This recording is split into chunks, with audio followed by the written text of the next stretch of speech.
Udaipur, Rajasthan, Sisodia palace. Shivam इस वक्त धानी को घूर रहा था, वही रिदम सबकी तरफ देख रही थी। तभी मिरांश अचानक से बोला, बस भी करिए साले साहब, मेरी बहन को घूर घूर कर आंखों से मारने का इरादा है क्या? शिवम एकदम से उसे देखकर बोला, चुप रहो तुम। मिरांश अपने दोनों हाथ खड़े करते हुए बोला, ओके, मैं बिल्कुल चुप हूँ, लेकिन अगर मैं चुप हो जाऊंगा तो फिर बोलेगा कौन? क्योंकि आपको बोलने में कोई खास इंटरेस्ट नहीं है, लेकिन अगर सामने वाला नहीं बोलेगा तो किसी को तो बोलना पड़ेगा, तो इन शॉर्ट में चुप नहीं होने वाला। अब आप मेरा अच्छे से स्वागत करिए। शिवम आई रोल करते हुए बोला, किस बात का स्वागत करूं मैं तुम्हारा? मिरांश कुछ पल रुक कर बोला, वो क्या कहते हैं उसे? धानी फिर से बोली, रस्म। मिरांश चुटकी बजाकर बोला, एग्जैक्टली, अगर घर पर दामाद आता है तो स्वागत करते हैं। तो साले साहब स्वागत करो मेरा। ये सुनते ही शिवम ने एक गहरी सांस ली, फिर धानी को देखकर बोला, कर लो अपने भाई का स्वागत। बोलकर वो वापस जाकर सोफे पर बैठ गया। धानी ने एक नौकर को इशारा किया। थोड़ी देर बाद धानी ने खुद मिरांश की आरती उतारी और उससे बोली, आ जाओ।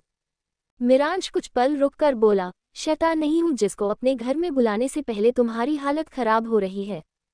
धानी कुछ बोलती उससे पहले ही मिरांश ने एक बार उसके सर पर किस किया और फिर अंदर चला गया। उसकी इस हरकत पर धानी हल्का सा मुस्कुरा दी और उसने मुड़कर मिरांश की तरफ देखा, जो कि आराम से सोफे पर शिवम के सामने बैठा हुआ था। शिवम रिदम को देखकर बोला, अब तुम क्यों खड़ी हो रिदम? यहाँ आकर बैठो, तुमसे बातें करनी है मुझे। रिदम शिवम के पास बैठकर बोली, हाँ भाई, मैं यही हूँ, बस अभी थोड़ी देर बाद हम निकल जाएंगे। शिवम कुछ पल रुककर बोला, एक रात के लिए रुक सकती हो यहाँ पर, कुछ होगा नहीं?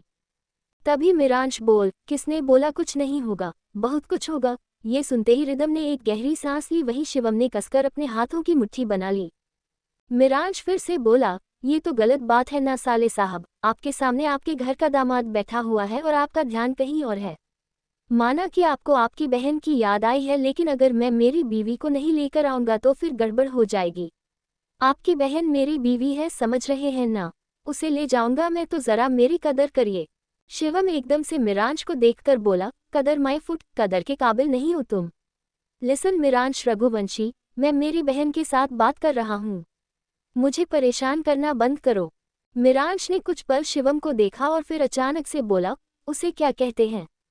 रिदम कंफ्यूजन से बोली, वार्तालाप। मिरांश तिरछा मुस्कुराते हुए बोला, एग्जैक्टली साले साहब, अगर आपके वार्तालाप पर डिस्टर्बेंस नहीं चाहिए तो उसके लिए आपको कहीं और जाना पड़ेगा, लेकिन अगर आप मेरे सामने बैठकर अपनी मेरी बुराई अपनी बहन से करेंगे तो मुझे कुछ ना कुछ तो बोलना पड़ेगा। शिवम अचानक से गुस्से में बोला, एक तो मुझे समझ में नहीं आता कि सब लोग इसकी करेक्शन क्यों करते हो। ये बोल रहा है कि उसे क्या कहते तो सामने से बोलना जरूरी है। रिदम धीरे से बोली, भाई वो। तभी मिरांश बीच में बोला, बिल्कुल जरूरी है साले साहब, प्रिंसेस मेरी बीवी है, आपकी बीवी मेरी बहन है, तो फिर बोलेंगे ना। अब आपने मेरा अच्छे से स्वागत तो नहीं किया, पर खातिरदारी कर सकते हैं। बोलकर मिरांश अच्छे से सोफे पर बैठ गया और उसने कॉफी टेबल पर अपने दोनों पैर टिक लिए। शिवम ने एक बार उसके पैरों की तरफ देखा और वापस उसके चेहरे की तरफ, वो खुद उसकी तरफ देख रहा था। रिदम मन में बोली, ऐसा लग रहा है कि गलती कर दी यहाँ पर आकर। शिवम गहरी सांस लेकर बोला, क्यों करूं मैं तुम्हारी खातिरदारी? हो कौन तुम? मिरांश सार्कास्टिकली बोला, बचपन में सर पर ऐसी चोट लगी थी क्या?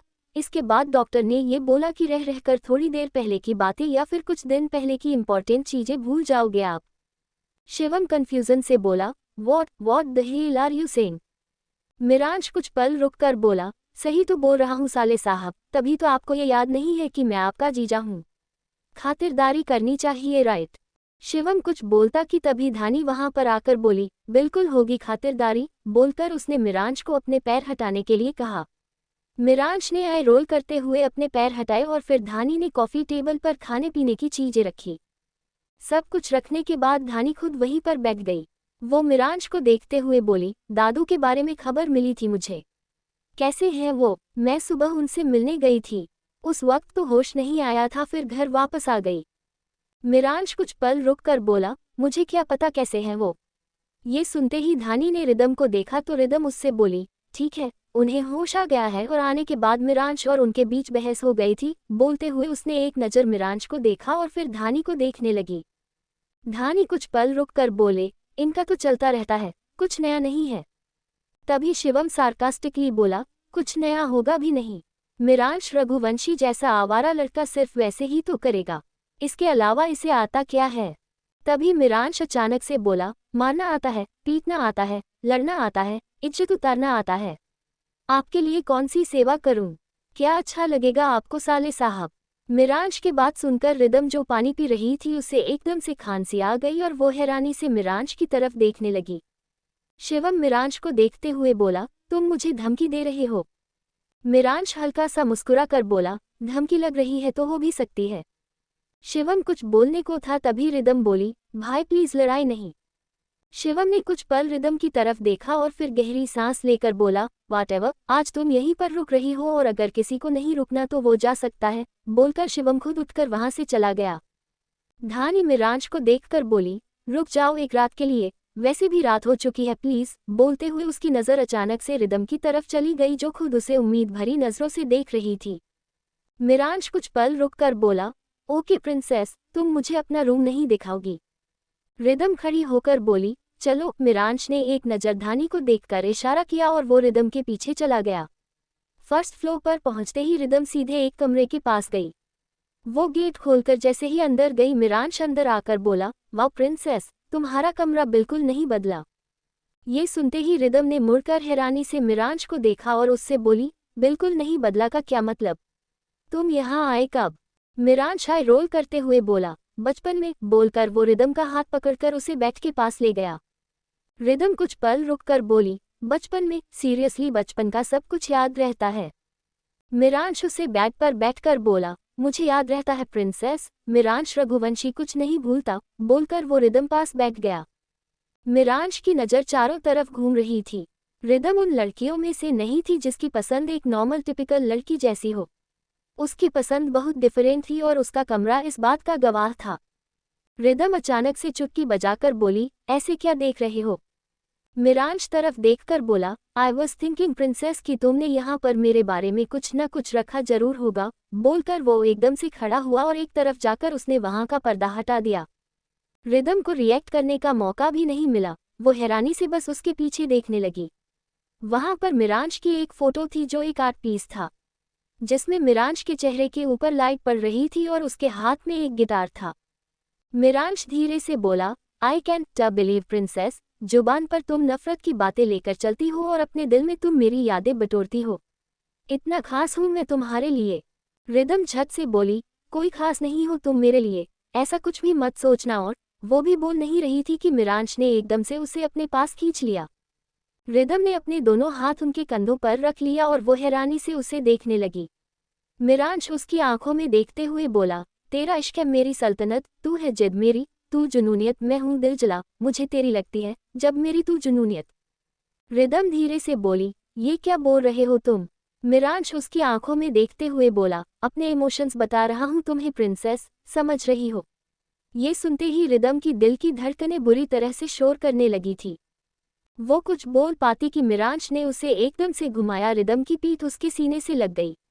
मिरांश झुककर उसके कान में बोला, तुम्हारे साथ एक ही एहसास थोड़ी जोड़ने मुझे प्रिंसेस। तुम प्यार करो, नफरत करो, गुस्सा दिखाओ, कुछ भी करो, तुम्हारे हर एहसास अगर मुझे जुड़ेंगे तो मुझसे ज्यादा खुशनसीब कोई नहीं होगा। बोलते हुए उसने एक बार रिदम के कान को अपने होठों से छुए और फिर अगले पल उससे दूर हो गया। मिरांश कुछ पल रुककर बोला, मैं फ्रेश होने जा रहा हूँ, उसके बाद हम खाना खाने नीचे जाएंगे। अपने साले साहब को परेशान करने का मूड है मेरा। बोलकर वो तुरंत रिदम की साइड से होकर वॉशरूम चला गया। उसके जाते ही रिदम ने एकदम से मुड़कर मिरांश की उस फोटो की तरफ देखा। रिदम धीरे से बोली, 3 साल पुरानी फोटो है ये। इसके लिए मैंने क्या कुछ नहीं किया था, अपनी फेवरेट ब्रेसलेट भी कुर्बान कर दी क्योंकि मुझे तुम्हारी ये फोटो चाहिए थे। क्या पता था एक वक्त पर इसके लिए मैं इतनी पागल होने वाली हूँ। मेरे लिए खुद पागल होगा और मेरा हस्बैंड बन जाएगा। किस्मत सच में बड़ी। इतना बोलता वो रुक गई। रिदम धीरे से बोली, रिदम सिसोदिया गंदे शब्द नहीं बोलते, बैड मैनर्स। बोलकर उसने सर हिला दिया। रिदम अपने कपड़े लेकर के दूसरे बेडरूम में चली गई। यहाँ पर उसके सारे कपड़े रखे हुए थे। शिवम और धानी दोनों ने उसके रूम में कोई छेड़खानी नहीं की थी। थोड़ी देर बाद सभी लोग डाइनिंग टेबल पर बैठे हुए थे। मिरांश अपने फोन पर कुछ कर रहा था, वही शिवम रिदम से कुछ बात कर रहा था। तभी धानी वहां आकर बोली, सॉरी मैं थोड़ा लेट हो गई, बोलकर वो शिवम के बगल में बैठ गई। मिरांश एकदम से धानी को देखकर बोला, लेट हो गई लेकिन मेरे साले साहब को कोई होश खबर नहीं है, बहुत बिजी हो चुके अपनी बहन के साथ बात करने में। शिवम एकदम से बोला, तुम्हें जलन हो रही है मुझसे? मिरांश कुछ पल रुककर बोला, बिलीव मी साले साहब, अगर मैं आपसे जलने लगा तो आप मेरी प्रिंसेस को देख भी नहीं पाएंगे। रिदम अचानक से बोली, मिरांश खाना खाओ। मिरांश अपने दोनों हाथ बांधते हुए बोला, खिला दो प्रिंसेस। रिदम हैरानी से बोली, क्या? तभी शिवम चिढ़ते हुए बोला, तुम्हारे पास अपने हाथ नहीं है क्या खाने के लिए? है ना, दो हाथ मुझे दिख रहे हैं, तो खुद खा लो, मेरी बहन तुम्हारे लिए ये सब नहीं करेगी। ये सुनते हैं मिरांश ने एकदम से रिदम को देखा, उसकी नज़रें को ये साफ बता रही थी कि अगर वो उसकी बात नहीं मानेगी तो पक्का मिरांश कुछ कर देगा। रिदम शिवम को देखकर बोली, भाई खाना ही तो खिलाना है, कुछ गलत थोड़ी है, मैं खिला दूंगी, बोलकर उसने प्लेट अपनी तरफ की और फिर मिरांश को अपने हाथों से खिलाने लगे। खाते हुए मिरांश ने एक बार शिवम को देखा जो कि उसे बुरी तरह घूर रहा था। उसे देखकर मिरांश ने एक बार आई विंक की और फिर उसने अचानक से रिदम की फिंगर टिप को बाइट कर लिया। रिदम झट से बोली, आउच, मिरांश क्या कर रहे हो? मिरांश धीरे से बोला, दर्द हुआ क्या प्रिंसेस? बोलकर उसने एक बार रिदम की कलाई पड़ी और उसकी उंगलियों को धीरे धीरे किस करने लगा। ये देखते ही रिदम की आंखें हैरानी से बड़ी हो गईं। उसके अंदर इतनी हिम्मत नहीं थी कि वो एक बार शिवम और धानी की तरफ देख सके। तभी शिवम चिल्ला कर बोला, स्टॉप दिस नॉनसेंस। ये सुनते ही मिरांश के फेस पर एक इविल स्माइल आ गई। शिवम के चिल्लाने की वजह से रिदम और धानी की नज़र उसकी तरफ चली गई थी। वही मिरांश अभी भी बेफिक्रे अंदाज में बैठा हुआ था, मानो उसे कोई फर्क नहीं पड़ रहा था। तभी शिवम चिल्ला कर बोला, मिरांश रघुवंशी, माना कि तुम बदतमीज हो, तुम्हें किसी से कोई फर्क नहीं पड़ता, लेकिन इतना तो ध्यान रखो कि तुम मेरी आंखों के सामने मेरी बहन के साथ क्या हरकत कर रहे हो। मिरांश अचानक से बोला, क्या हरकत की मैंने? I did something wrong. बोलते हुए उसकी नज़र रिदम की तरफ चली गई थी जो कि खुद उसे देख रही थी। शिवम गुस्से में बोला, तुम्हें नहीं पता तुम क्या कर रहे हो, यू आर लिटली। इतना बोलते ही उसने गहरी सांस ली। तभी धानी खड़ी होकर बोली, शिवम जस्ट रिलैक्स। शिवम एकदम से चिल्लाकर बोला, तुम मुझे रिलैक्स होने के लिए बोल रही हो, तुम्हारा भाई? मिरांश बीच में ही तेज आवाज में बोला, अपनी जुबान को जरा लगाम दीजिए साले साहब, अगर ज्यादा ऊंची हुई तो मुझे भी गुस्सा आ जाएगा, और आप जिससे बात कर रहे हैं वो मैं नहीं, मेरी बहन है, याद रखिए। ये सुनते ही शिवम की नज़र धानी की तरफ चली गई जो कि चुपचाप उसे देख रही थी। शिवम गहरी सांस लेकर बोला, आई एम सॉरी। बोलते हुए उसकी नज़र मिरांश की तरफ चली गई जो कि अब बिना किसी भाव के उसे देख रहा था। शिवम मिरांश को देखते हुए बोला, संभल कर मिरांश रघुवंशी, अपनी हरकतों को लगाम दो, सब कुछ ठीक रहेगा। बोलकर उसने एक नज़र रिदम को देखा और फिर वहां से चला गया। धानी कुछ पल रुक कर बोली, मैं शिवम को खाना खिलाने जा रही हूँ, तुम दोनों खाना खत्म कर लेना अपना। बोलकर धानी ने जल्दी से शिवम की प्लेट उठाए और वो सीधे बेडरूम की तरफ चली गई। उनके जाते ही मिरांश ने रिदम को देखा जो अभी भी सामने देख रही थी। वो रिदम के सामने चुटकी बजाकर बोल, कहाँ खो गई प्रिंसेस? रिदम एकदम से होश में आकर बोली, तुम्हारी हरकतें ऐसी हैं कि मुझे कहीं खोने की जरूरत नहीं है, चलते फिरते इंसान बेहोश हो जाए। मिरांश कुछ पल रुककर बोला, थैंक्स फॉर कम्प्लीमेंट। ये सुनते ही रिदम अपने सर पर हाथ रखकर बोली, अगर तुम्हें ये कम्प्लीमेंट लग रहा है तो मैं कुछ नहीं कर सकती, और अभी जो तुम कर रहे थे ना मेरे भाई के सामने, अगर ऐसी हरकत तुमने किसी और के सामने। रिदम अभी बोल ही रही थी कि तभी मिरांश ने एकदम से आगे बढ़कर उसके लिप पर हल्की सी किस की और फिर उससे बोला, कर लिया, क्या कर लोगी अब? रिदम आंखें फाड़े हैरानी से मिरांश को देख रही थी। उसने अचानक अपनी नजरें इधर उधर घुमाई, कुछ नौकर थे जो सर झुकाए खड़े थे, ये देखते ही उसे कसकर अपनी आंखें बंद कर ली। मिरांश आगे बढ़कर रिदम के कान में धीरे से बोला, कुछ नहीं कर सकती तुम, और जब कुछ कर नहीं सकती तो कोशिश भी मत करो, पछताओगी माय प्रिंसेस। बोलकर उसने रिदम के गाल पर किस किया और फिर पीछे हटकर खड़ा हो गया। मिरांश एक गहरी सांस लेकर बोला, आज रात यहीं पर रुकना है प्रिंसेस, इसका मतलब ये नहीं कि हम डाइनिंग टेबल पर सोने वाले हैं, तुम्हारे बेडरूम में हम बेड पर आराम से सोएंगे और अगर तुम चाहो तो कुछ और भी करेंगे, फिलहाल उठो। रिदम ने अपनी आंखें खोलकर मिरांश को एक नज़र देखकर बोली, बेशर्म। बोलकर वो खड़ी हो गई और तुरंत वहां से भागते हुए चली गई। उसके जाते ही मिरांश ने सारे नौकरों को देखा और सार्कास्टिकली बोला, शो देखकर मजा आया ना, अब काम पर लग जाओ। बोलकर उसने डाइनिंग टेबल की तरफ इशारा किया और वहां से चला गया। वही शिवम इस वक्त बेडरूम में सोफे पर बैठा हुआ था और धानी उसके पास बैठी हुई थी। कॉफी टेबल पर खाना रखा हुआ था। धानी चुपचाप शिवम को देख रही थी जो कहीं खोया हुआ था। वो अचानक से बोली, इतना गुस्सा करना कहाँ से सीख लिया तुमने? तुम्हें इतना गुस्सा नहीं आता है शिवम, समझ रहे हो मेरी बात? शिवम उसे देखकर बोला, धानी मुझे गुस्सा आता नहीं है, तुम्हारा वो भाई मुझे गुस्सा दिलाता है। I know he is your cousin brother, लेकिन कितना फर्क है, मुझे लगता नहीं है कहीं से भी कि तुम दोनों कज़न हो। धानी धीरे से बोली, ऐसे तो रिदम और तुम्हें देखकर भी कोई नहीं बोल सकता कि तुम दोनों सगे भाई बहन हो। ये सुनते ही शिवम बोरियत भरे लहजे में धानी को देखने लगा। धानी मुस्कुराते हुए बोली, एग्जैक्टली, मेरा भी यही रिएक्शन देने का मन करता है जब तुम सगा सगा करते हो। हर इंसान अलग होता है शिवम। साहित्य is more gentle, more responsible और मोर। शिवम बीच में बोला, सिर्फ मोर नहीं, सिर्फ साहित्य ही सब कुछ है। मिरांश के अंदर कहीं से रिस्पॉन्सिबिलिटी नहीं है, ना जेंटलनेस है, कुछ भी नहीं है। धानी कुछ पल रुक कर बोले, ओके, जैसा तुम बोल रहे हो वैसा ही है। सबका देखने का नजरिया अलग होता है। अब खाना खा लो। एल्क बोलकर उसने प्लेट उठाए और फिर शिवम की तरफ एक बाइक बढ़ा दिया। शिवम कुछ पल रुककर बोला, what do you mean by सबका नजरिया अलग है, तुम क्या सोचती हो? बोलकर उसने चुपचाप बाइट खा ली। धानी कुछ पल रुककर बोली, शिवम, साहित्य, रमन, मिरांश, मेरे लिए तीनों के तीनों एक बराबर, में तीनों को एक ही चश्मे से देखती हूँ। बस वो है उनकी बहन होने का नजरिया। मेरे लिए साहित्य ज्यादा रिस्पॉन्सिबल है, जिसे मैं प्रॉब्लम में कॉल आउट कर सकती हूँ। मिरांश वो है जो बहुत अलग है, उसे समझना सबके बस की बात नहीं है। रमन थोड़ा अलग है, पर मेरा ही भाई है। मैं तीनों को अलग नहीं कर सकती, ये सच है। शिवम कुछ पल रुककर बोला, सब ठीक है सिर्फ मिरांश को छोड़कर। धानी मुस्कुराते हुए बोली, तुम्हें पता है तुम्हारी और मिरांश की हरकतें देखकर मुझे टॉम एंड जेरी याद आते हैं। ये सुनते शिवम अजीब नजरों से धानी को देखने लगा। वही रिदम और मिरांश इस वक्त बेड पर लेटे हुए थे। रिदम मिरांश की तरफ पीठ किए हुए थी और वो वेट कर रही थी मिरांश की किसी हरकत का, क्योंकि अब तक उसे समझ में आ चुका था कि रात को मिरांश कोई ना कोई हरकत जरूर करता था, पर करीब 15 मिनट तक मिरांश की तरफ से कोई मूवमेंट नहीं हुई। तब जाकर के धीरे धीरे रिदम की आंख लगने लगी। वो सोने ही लगी थी कि तभी मिरांश ने एकदम से उसके पेट पर हाथ रखकर उसे पीछे की तरफ खींच। रिदम के मुंह से हल्की सी चीज निकल गई और चिल्लाकर बोली, क्या कर रहे हो तुम? मिरांश उसके गर्दन में अपना चेहरा छुपाते हुए बोला, मुझे भी तो सोना है प्रिंसेस, अब मुंह बंद रखो अपना। रिदम कुछ पल रुककर बोली, सीरियसली, और मैं तब से वेट कर रही हूँ कि तुम कुछ करोगे कुछ करोगे। तब तो तुमने कुछ किया नहीं, जैसे ही मुझे नींद आने लगी तब तुम्हें मुझे पकड़ना था, पहले पकड़ लिया होता। मिरांश धीरे से बोला, तुम वेट कर रही थी प्रिंसेस कि मैं तुम्हें पकूं। रिदम झट से बोली, नहीं, मैंने ऐसा कब बोला? मेरा ये मतलब नहीं था, मैं तो।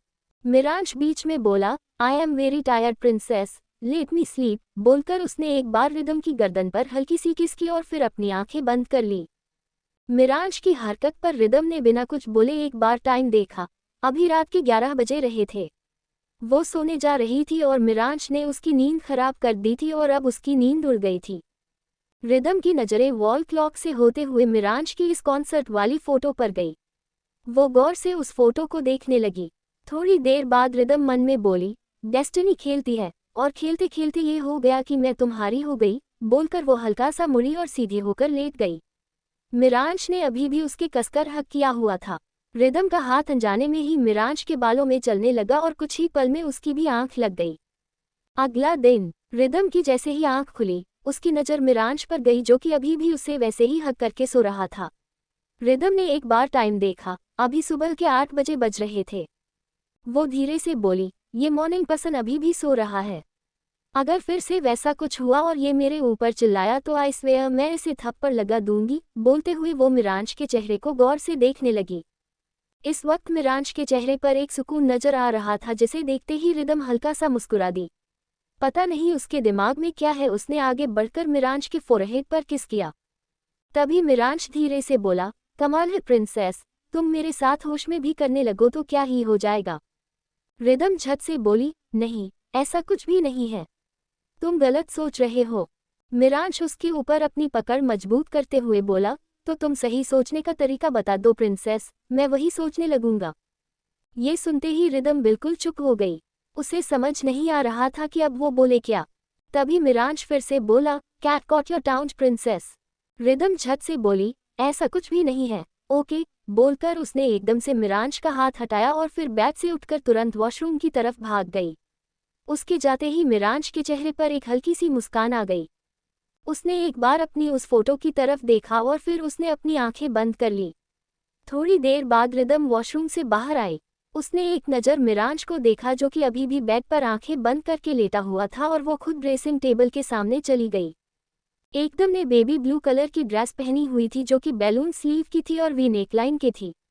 उसने अपने बालों को एक तरफ किया और अपनी ड्रेस की जिप सही करने लगी। इस वक्त रिदम सर झुकाए खड़े थे कि तभी उसे अपने पीठ पर एक हाथ फील हुआ।